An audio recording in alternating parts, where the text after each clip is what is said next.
कर तल कर बीणा और गावत हरि गुण परम प्रवीणा।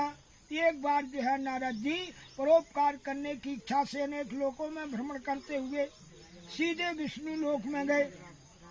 विष्णु लोक में जा करके जहाँ भगवान शंख चक्र गदा पद्मधारी विराजमान थे, नारद जी ने जा करके उनकी नाना प्रकार की स्तुति की और कहा कि हे आदि मध्य अंत से रह निर्गुण महान आत्मा, अपने भक्तों के कष्ट को दूर करने वाले प्रभु, मैं आपके लिए बारंबार नमस्कार करता हूँ।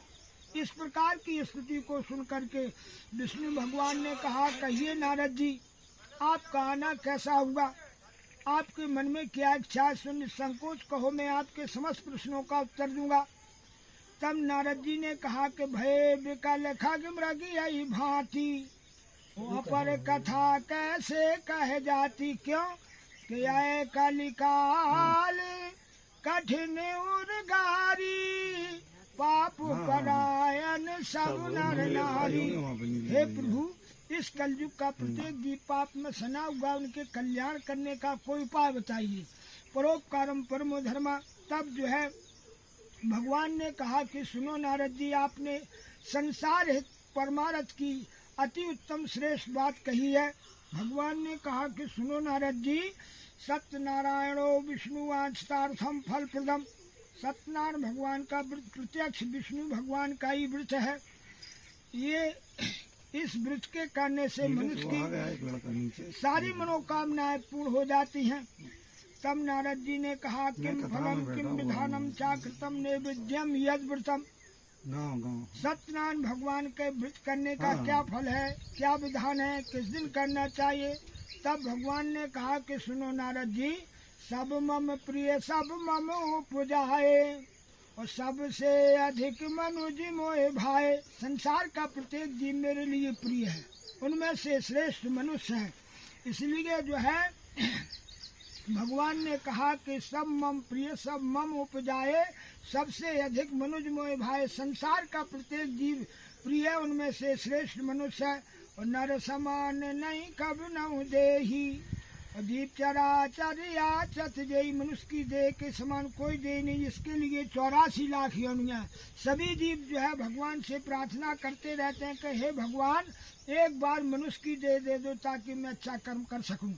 तो कहूँ कि कर करना नर देही, और देते बिन हेत स्नेही। भगवान कभी करुणा करके उस जीव पर जो है मनुष्य की देह दे देते हैं। तो मनुष्य क्या करता है, नर तन पाए विषय मन देही, और पलट सुदाते विष सठ ले। नर्तन पाकर विषयों में आसक्त हो जाता है। कोई मकान में, कोई दुकान में, कोई खेती में, कोई रोटी में, कोई पत्नी में। पलट सुदा अमृत रूपी सुकर्म को छोड़ देता है और दुष्कर्म रूपी पाप के लिए ग्रहण करता है। फिर भी नारद जी मैं उनके कल्याण करने का उपाय बताता हूँ। व्रतम अस्ति महापुण्यम स्वर्गे मृत्युचा दुर्बलम। सत्यनारायण भगवान का व्रत दुख शोक आदि का विनाश करता है, धन धान को देने वाला, सौभाग्य संतान सर्वत्र विजय देने वाला। मनुष्य की जिस दिन इच्छा हो उसी दिन कर सकता है, कोई बंधन नहीं है। भक्ति पूर्वक करे, सायंकाल के समय अपने बंधु बांधव मित्रों साथ भक्ति पूर्वक पूजन करे, पूजन में नैवेद्य सवार अर्पण करे।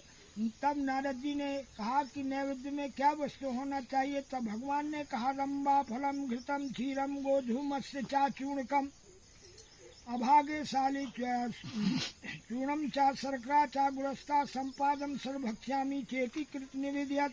यानी पका केला, घी, खंड, गुड़, दूध, दही, घृत, शहद, पंचामृत आदि लेकर भगवान की सेवा में अर्पण करे और ब्राह्मण को दक्षिणा दे। नित्य प्रतिदिन भगवान का स्मरण करे, सत्य बोले, सत्य आचरण करे। सत्य नारायण व्रत, सत्य बोले, भगवान का ध्यान करे, एक टाइम भोजन करे।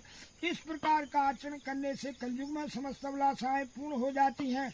इति स्कंद प्रारेवा खंडे सत्यनारायण कथा प्रथमाध्याय समाप्त। बोलो विष्णु भगवान की जय। कंठेश्वर भगवान की जय। अथन्यास पृच्छामि कृतमेन प्रादुष्ट